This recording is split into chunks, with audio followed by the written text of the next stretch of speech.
ஒரு காலத்தில் ராஜா பகீரதா தனது முன்னோர்களின் ஆத்மா விடுதலை பெற வேண்டும் என்று விரும்பினார். அதற்காக அவர் கடுமையான தவம் செய்தார்.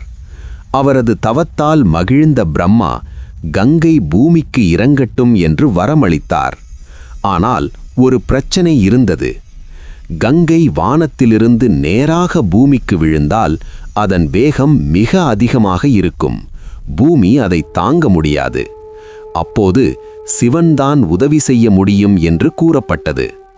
சிவன் கங்கையை தலையில் ஏற்றார். பாகீரதன் சிவனை நோக்கி தவம் செய்தார். சிவன் அவரின் பக்தியை பார்த்து உதவ சம்மதித்தார். கங்கை வானத்திலிருந்து மிக வேகமாக கீழே விழுந்தாள். ஆனால் சிவன் தனது ஜடையில், முடியில் அவளை பிடித்து அவளின் வேகத்தை குறைத்தார்.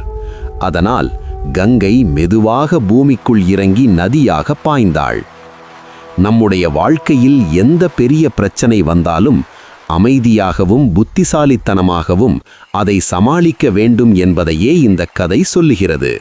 இது போன்ற பக்தி கதைகள் வேணுமென்றால் நமது சேனலை சப்ஸ்கிரைப் செய்து கொள்ளுங்கள். வாழ்க வளமுடன்.